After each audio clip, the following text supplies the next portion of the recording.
do it, and so I volunteered. But in any case, we're going to have a great show for you, wonderful Italian food, and get to see all the wonderful exhibits put together by the student. There's I think some surprises out there that you'll see when you go out as well. So remember, immediately following this, that's where you're going to go next. It's my actually double honor to make this introduction today. First of all, particularly the Charles E. Herbert Chick Herbert Lecture, Chick being my personal mentor and partner for many years. Chick has contributed so much to the profession, not the least of which is the building that you go to school in every day. And so it's certainly my honor to help solicit a lecture, appropriate lecture that I think Chick would appreciate, each year. And it also then is my honor this year to introduce Jill Lerner. I had the extreme good fortune last fall of serving on the National AI Honor Awards and Architecture Committee with Jill. It's a very unique program. It's kind of the gold standard of awards programs in that all projects get awarded actually have to be visited personally by one of the jurors. And so it really is an extraordinary experience that Jill and I were fortunate to share. And I think the simple way to introduce Jill is that Jill is a national leader in our profession. And what you don't understand is that's a relatively unique role for a female practitioner who's been practicing for 35 years. At the time Jill was evolving and becoming a leader in the profession, that was not the norm. I tell the story of being an architecture student here at Iowa State University, and there was only one female student at the time. Not one student in my class, one student in the entire 5-year program. So that tells you how things have changed over that time, and it's leaders like Jill that have helped that occur. She is chair of the Urban Green Council Board of Directors. She's been the president of the New York City AIA. She just recently was a juror of a new program honoring women in architecture that actually just made the announcement. It was the second annual year that they've done this, and so Jill was on that committee as well. And so she's numerous boards. And awards juries like the National AI, which again attests to her prowess not only as a leader in the profession, but as a design leader in the profession.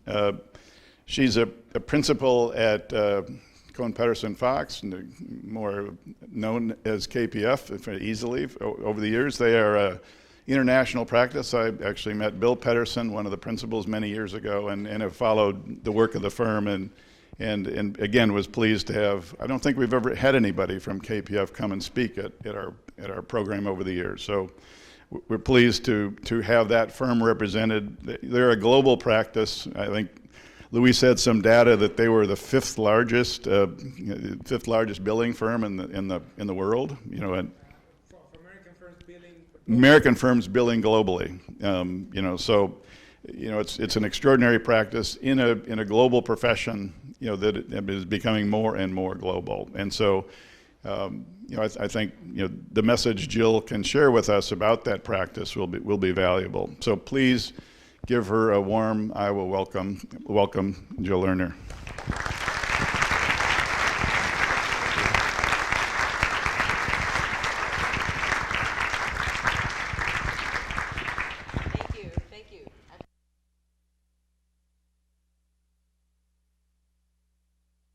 Can you hear me through the microphone, everybody? Great. Okay, well, it's a pleasure to be here. Thank you very, very much for having me. I was really flattered. I was really flattered to be invited to be on the AIA National Jury, and I did meet Cal that way, and it was actually a great experience, and it was very fascinating to see a process to cull down over 400 entries into just under 10, I think, or about 10. And then have the opportunity to visit those buildings. So that was really a terrific honor, and it's great. It is totally great to be here. So as Cal said, just a little bit about myself. I graduated from Cornell in 1976, also a 5-year program. I went as an undergrad. I never went to grad school, which I probably should have, but I didn't. And anyway, I worked I lived in Chicago for 6 years, and I worked in a variety of places, pretty much following my husband around to different cities. We went to Wharton, we moved to Philadelphia, he got a job in Chicago, we lived there. We lived there for 6 years. I have 2 children. One was born in, they're both all older than you. And one was born in Chicago, and then we moved back to the New York area where I'm from. And we've been there since 1985. And I joined KPF in 1994. So I had 17 years of experience before I joined KPF. And I was really asked to join the firm because they had gone through a recession, and all of their work had been in the corporate and commercial area. And they felt that was just having all their eggs in one basket, and they needed to diversify their practice. And they needed to diversify in terms of building types, in terms of geography, in terms of public and private work, in every way. And so I had done a lot of academic, medical, and research work before that, and so I really helped them build their academic, medical, and research practice. So at this point, I think we've completed over 25 buildings, something like that, studies and buildings in that area. And most of my work is in the US, although we've done a number of competitions for enormous universities, and one competition in Shanghai for a whole new university. And we completed one project for NYU in Shanghai, and have one under construction for Peking University School of Transnational Law in Shenzhen. And it is fascinating to do this work globally. So I'll talk a little bit about that. But my talk, I asked Cal what did he want me to talk about, and he said talk about global practice. So that's what I'm going to do. I'm going to talk a little bit about our global practice, how we work. Hopefully I'll tell you all the secrets, but not too many secrets, and give you a good feel for KPF. So, and I'll close with a little bit of my own work, so you can see what I do. So this opening slide is the Ross School of Business at the University of Michigan, and it's a project we're really proud of, and I'll talk a little bit. It's a very significant project. It's 270,000 square feet. It was over $100 million, and we're now doing the second phase of it, which is going to make the total campus, business school campus, over 600,000 square feet, which is very, very large. The average academic building is 75,000 square feet, just to give you a sense. So this is 615. It's a very, very significant project, and was a wonderful experience, and is a wonderful experience working with the university. But the reason I'm calling my talk Architecture for the Public is because we do a range of work, whether it's high-rise, super tall buildings in Asia, or whether it's a business school in Michigan. It's always about the public. And whether we take pride in knowing that the public use our buildings, and they get up close to it, they touch it, they sit there, they're part of it, they experience it. We pay great attention to public spaces, whether they're public spaces on the outside, public spaces on the inside, and the way our buildings contribute to cities. And as you probably know, the world, more than half the world now lives in cities. Cities are growing all over the world, including in this country, and so, and including in Des Moines. And so it's really important that we learn how to make civic buildings that contribute to the overall environment. Okay, so a little bit about KPF. So we have over 700 people worldwide, of which 400 people are in New York City. That's by far our largest office. All of our design work is done in New York or London. And we have been in practice almost 40 years and have won many, many design awards, as you can see. We also have a focus on sustainability, and that's worldwide in really all of our projects. So the firm was founded in 1976, the year I graduated, actually, and it was founded by Gene Kohn, Sheldon Fox, and Bill Pedersen, so that's the KPF. And the woman is Pat Conway, and she simultaneously formed a corporate interiors group, which ultimately she left, before I joined the firm, became dean at Penn, and we folded that practice into our larger corporate practice. But it was founded by 3 individuals, and it was founded on the basis of, our firm is often referred to as the model of a 3-legged stool. So Gene was really responsible for, he really brought in work. That was his number one thing. He traveled all over, he met clients, he speaks at conferences, and he's still a huge advocate for the firm and for the profession. Shelley in the middle was described as the keel of the boat. He kept everything steady on the course, in charge of all the management and fiscal aspects of the firm, and in charge of project management of the projects. And then Bill Pedersen on the right, he's from Minnesota himself, and he was the design principal. And it was really his buildings in the beginning that won all the awards.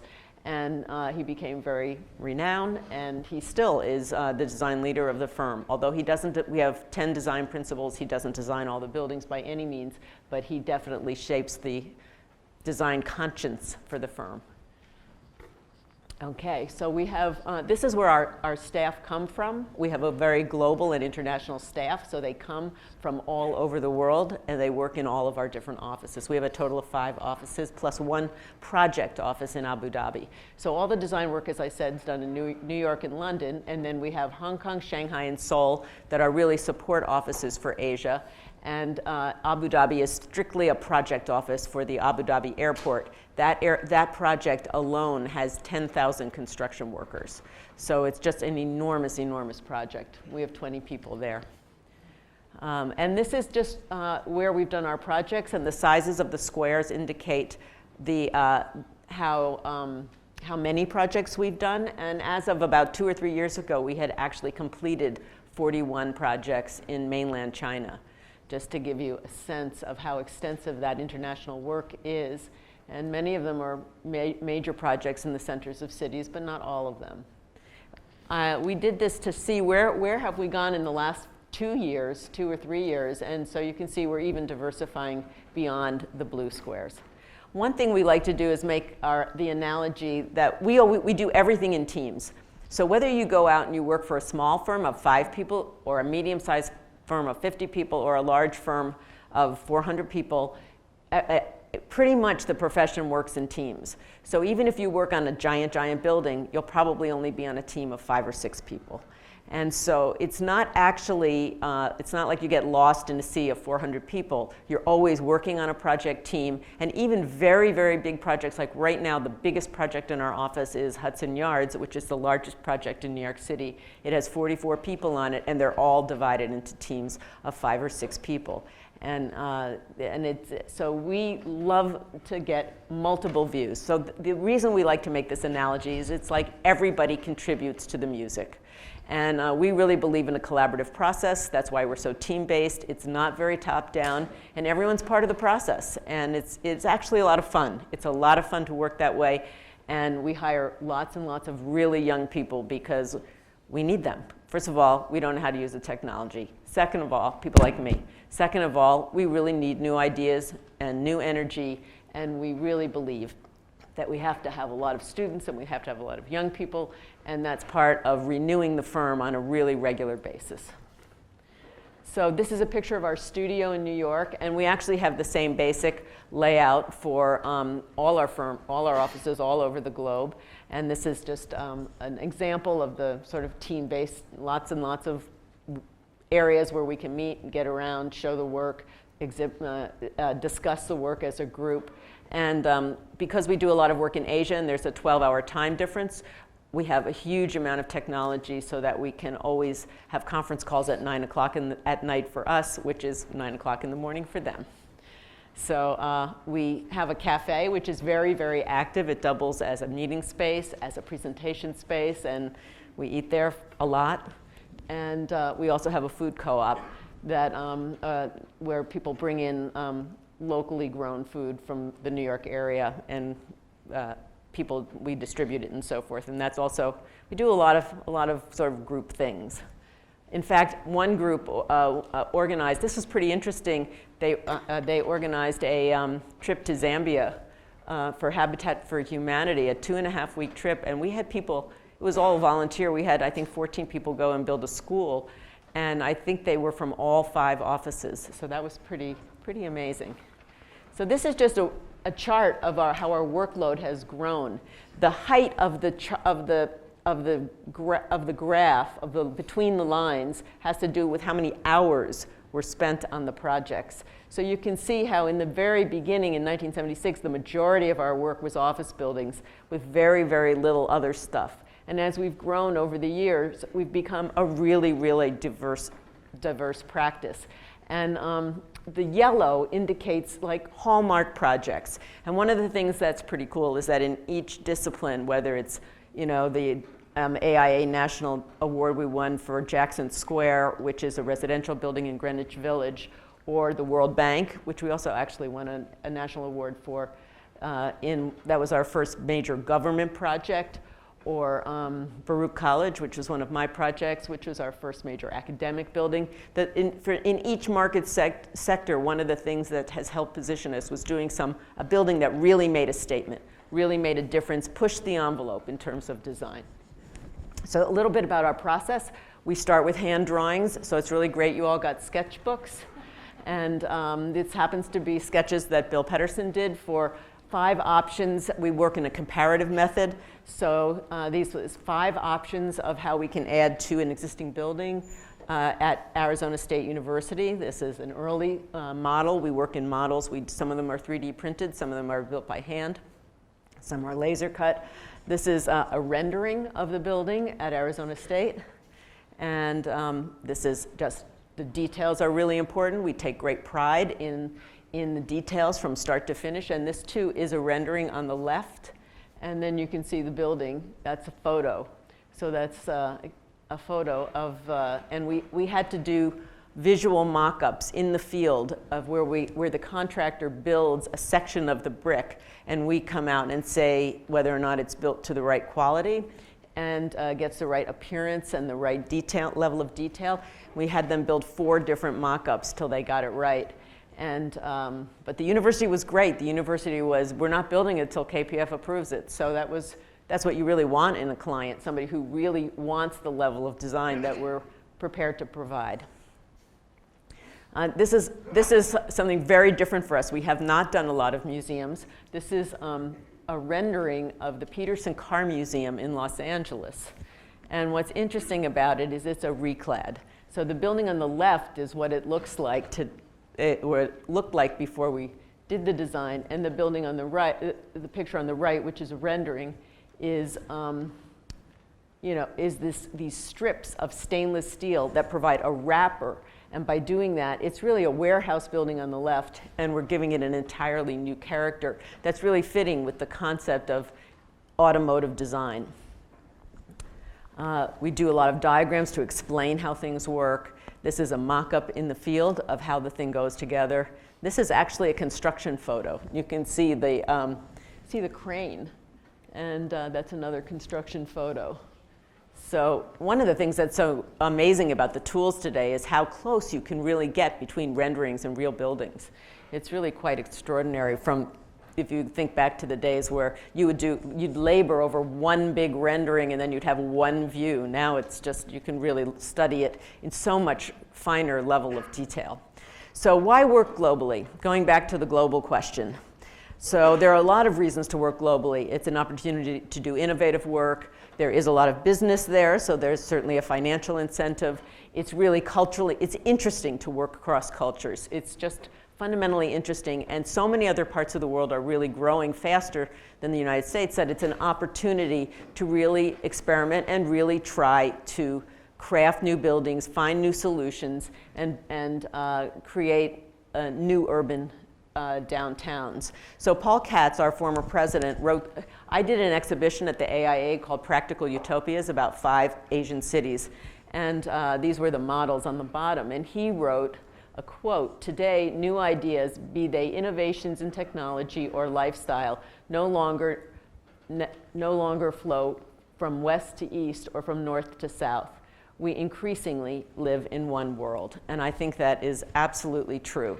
So if you look at, this is Lower Manhattan, a view in 1909. So it's over 100 years ago, well over 100 years ago. And you can see it was a lot of shipping industry along the river.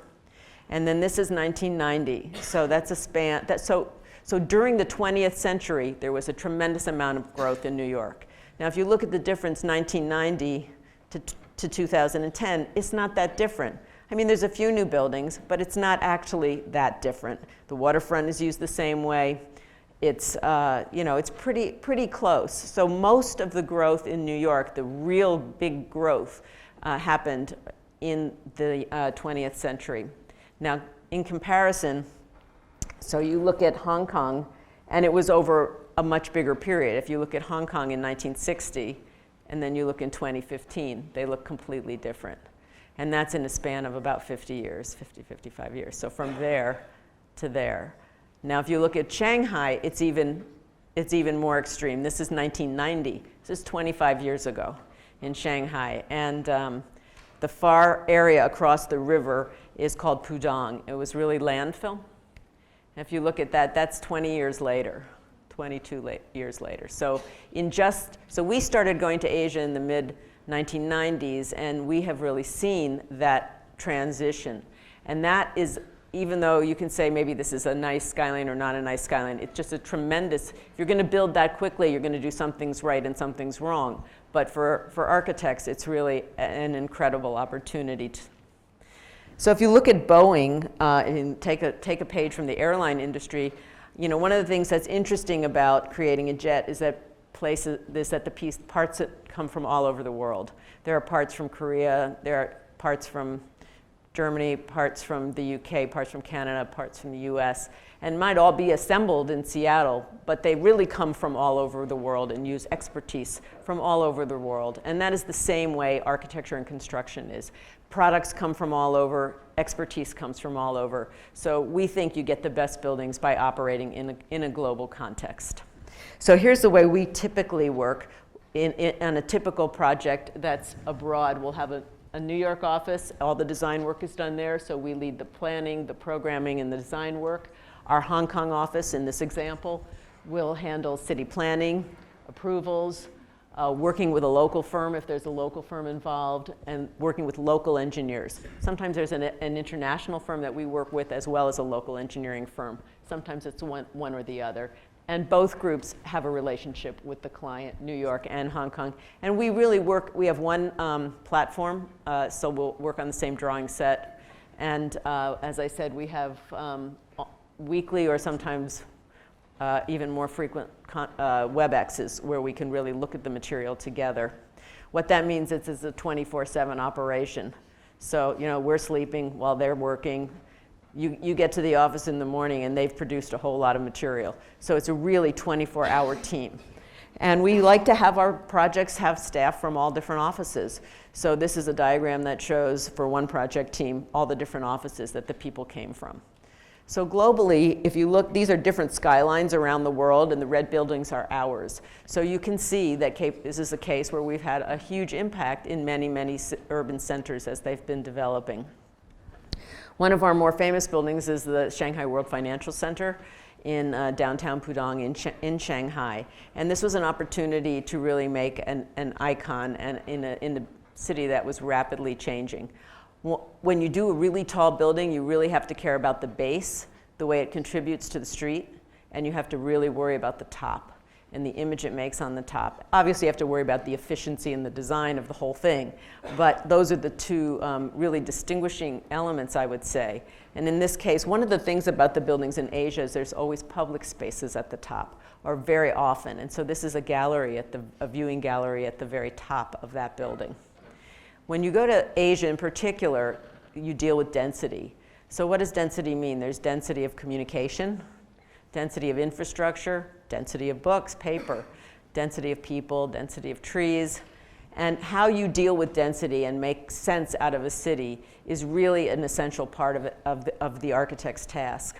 So if you start at Rockefeller Center, which is our home base and where we start for an iconic urban example, it was built 60, 70 years ago, and all with one language, although not one designer. It was a collection of people done as a collaboration, but it has a tremendous presence on the skyline and a tremendous presence at grade.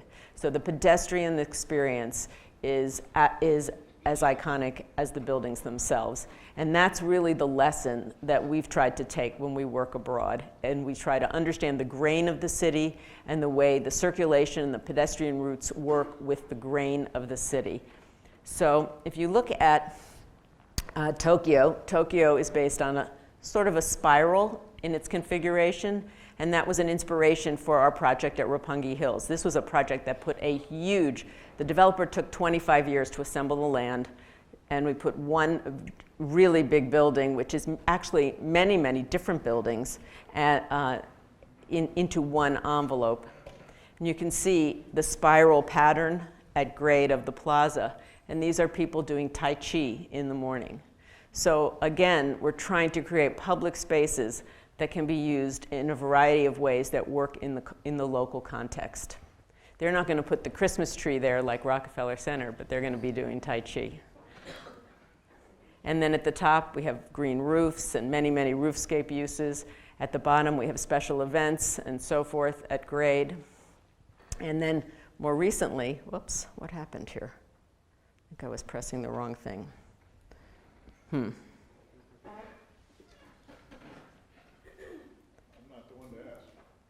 I think he left. I think he left. I think he left. Let's see. Yeah, there. And now here.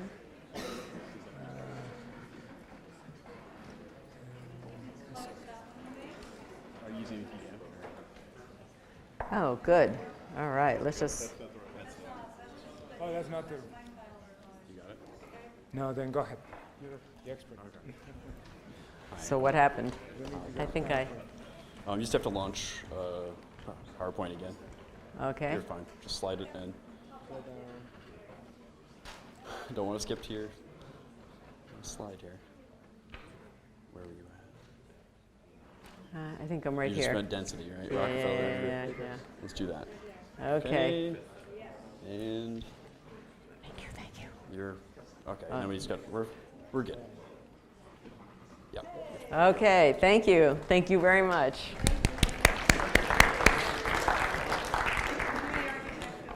Yeah. Okay, moving to Shanghai. It's more of a situation. If you look at old cities, they have small pedestrian alleys in a sort of grid fashion, but you kind of wander around. Similarly, we did that for a big project called the Jing'an Kerry Center.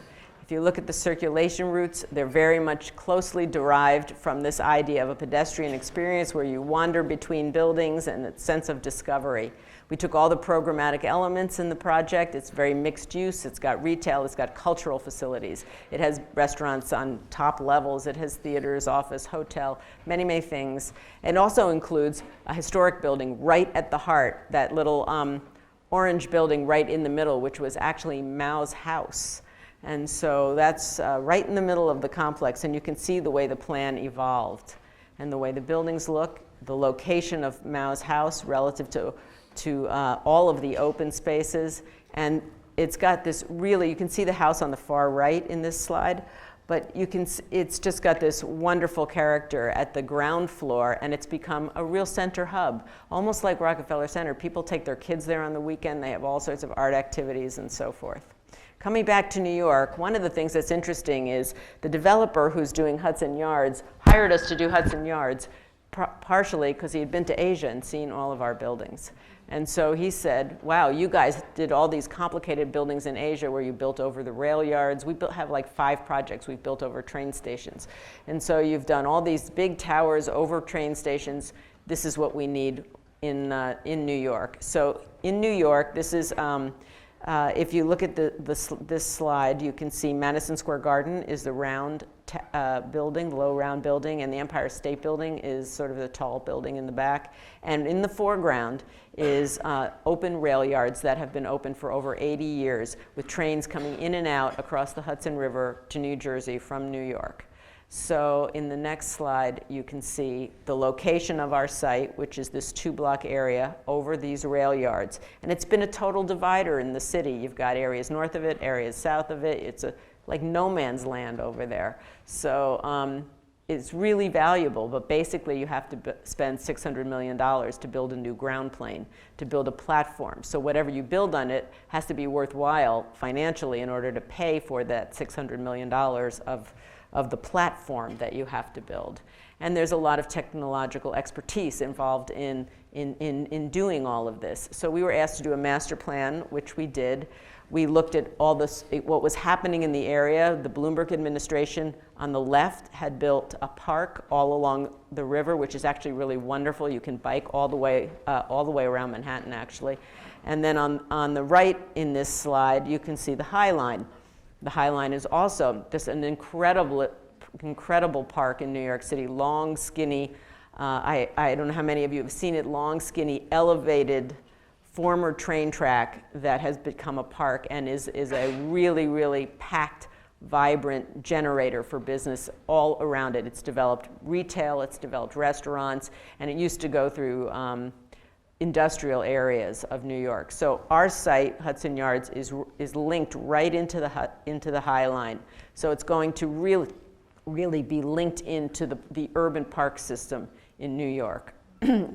This is a picture from the High Line looking at our project under construction, the first tower. So the parts that we did is we did the master plan, and then on the far right we did 2 big tall towers and a big retail base. All the other buildings are being done by other architects, and Heatherwick is doing a big sculpture in the middle, and we're coordinating the whole thing. So we have a team that part of our team is just coordinating the work with other architects, and part of our team is doing our own buildings. And this is a view of what it will look like at the end of the day, and it's going to create a new sub-hub, urban hub right in Manhattan, right along the Hudson River. This is a rendering of what it'll look like when it's finished. The first few floors, it's actually 20 floors where this atrium is where the headquarters of Coach is going to go. And so they were the first tenant to really sign on. And they said, well, we want to be in an office building, but we want to have our own sense of community. So what we did is we moved part of the base of the building out to give them their own atrium. And they have these spectacular views all the way down to Lower Manhattan, right over the High Line from all of these spaces. That'll be the centerpiece or the heart of their corporate environment. And similar to what we've done in Asia, we're bringing people to the top of the building, and there'll be this incredible roof overlook observatory at the top of one of the towers with incredible views and an ability for everyone to come up and experience the city. So that's a little bit about our work globally and how it influences our work in the US. I'm just going to close by showing you, or I have 2 more things to talk about. So one thing, I'm going to just talk a little bit about my projects. So our first academic building was Baruch College. It's an 800,000 square foot building in Midtown Manhattan. It includes, there are 18,000 students and 2 buildings for this college. So it's a really, really urban college. It includes School of Business, School of Liberal Arts, all the student services, performing arts, and athletics, all in this building. So you can see the concept sketch, which Bill Pedersen developed like right in the beginning of the project, which is a sectional concept where we stacked all the schools and created a diagonal atrium that let the sun from the southern side of the building go all the way down to the to meet the front door. So when you walk in the building, you can actually look up through all these atria and see the sky, which is pretty incredible in a big building like this in Manhattan. And on it are these diagonal platforms. So each school has its own quad or its own sense of community. And it was a very successful concept. This is what it looks like at the front door. And inside, this is within that front entry, and it's very light filled. We used a lot of innovative systems to move people up and down between classes. On a 10-minute window, we have a skip-stop system, so the elevators stop at every 3rd floor. That's why we have these very big stairs, the big stainless steel stairs that move people, because you figure in most academic buildings, you can get off the elevator, you can walk 1 flight up, 1 flight down. So that's what we assumed for this building as well. It's a super robust building. It was public for the City University of New York. very inexpensive actually, and our first really major academic building. And this did win an AIA National Design Award.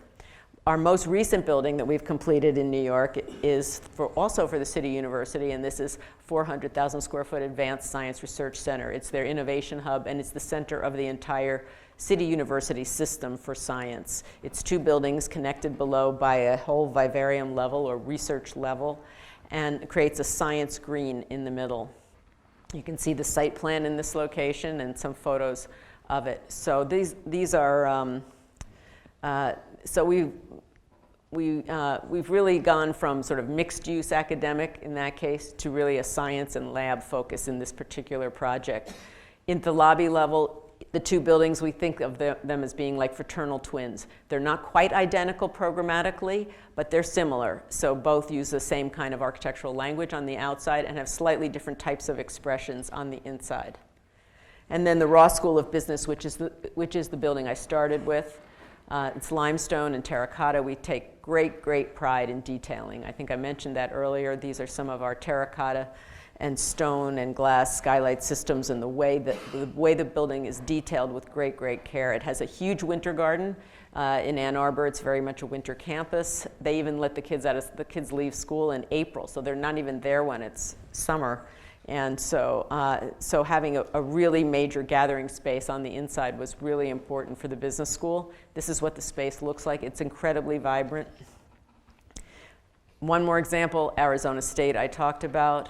Again, a great attention to detail and really an interesting way. The building on the left is the existing building. The buildings on the right is this collection of 2 buildings that come together. So the 3 of them, again, create a sense of community. And a spot that's going to be very, very memorable, the Oculus, where the buildings all come together. So that's a little bit of my work. One thing I wanted to talk about just to close is some of the other kinds of things that Cal mentioned that I've been involved in. So I got very involved with Cornell. When I became a partner at KPF, they asked me to join Cornell's advisory committee. I became very involved there, chaired the advisory committee, was on the President's Council of Cornell Women, and then ultimately became a trustee of the university, and I was the only architect on a 64-person board. And that was all great experience, and I really learned a tremendous amount. And then I ended up teaching for 5 years, teaching professional practice to Cornell students. I also co-chaired, or was the chair of the alumni advisor for their solar decathlon a couple of years. So I did a lot of things at Cornell. It was really interesting. But then I got very involved with the AIA, and then I really stopped after about 10 years of doing stuff at Cornell, and I became president of AIA New York, which is the largest and oldest chapter of the AIA in the country. That was in 2013. And I really couldn't do both. And that was a really interesting year. And what we did was we published a platform for the future of the city to give to the mayoral candidates, because it was the year of the mayoral election. And we also published this Post-Sandy initiative, because it was the year after Hurricane Sandy. So that was a very big deal in New York City, not quite as big as Katrina was in New Orleans, but very, very big, very significant. New York City has 250 miles of coastline. So it's very real, the resilience issues are very, very real. And the part of the city that was out of power for a good chunk of time was all the financial district. So it has a huge impact on the economy of the city and actually of the country. So one of the things, the AIA was actually the first group out of the box to publish recommendations of what the city could do in terms of evaluating how we could be a more resilient city. We focused on 4 areas. We published this document and we gave it to lawmakers and policymakers, and it became one of the foundation documents that the Bloomberg administration used to publish their SIRR report, or their Sandy Resilience Report, which is now actually being implemented by the de Blasio administration.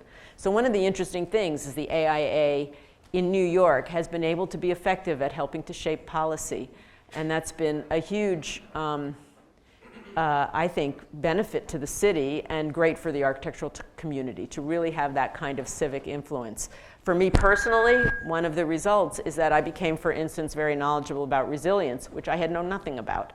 And so now I actually know something about it, and now we're actually doing an enormous project for FEMA, Federal Emergency Management Act, FEMA-funded project in Brooklyn, where we're talking about raising the ground plane, raising the infrastructure for a big public housing project that contains 10,000 residents, 28 buildings, and 36 acres. So it's like what I learned on the outside by being involved with the AIA and with civic issues, I'm now transferring to be able to perhaps take my firm in another direction.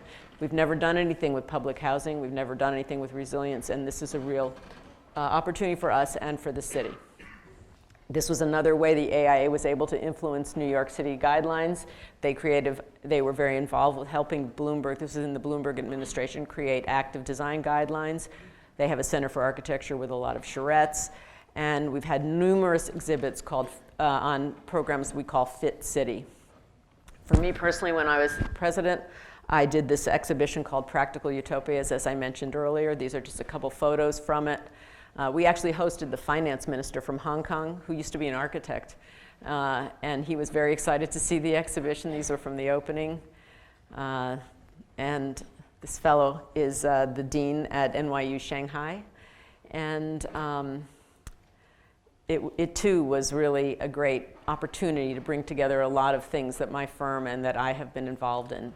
So I'm just going to end on the slide I started with, and I thank you very much.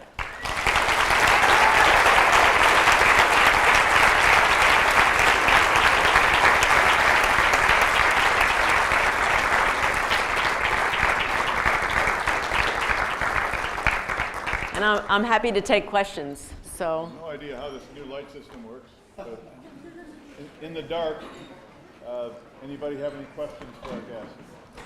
There we go. Any questions? Any questions at all? Can I ask a question? Yeah. And you'll have to repeat the question. In your chart of the amount of work you do in the different areas, you have this tiny little spot that said pro bono. Yeah. Does the work you just showed us inform where you might do that community pro bono work? It could, and it probably should, but it doesn't, actually. We were offered the opportunity to get involved with 2 projects in Africa.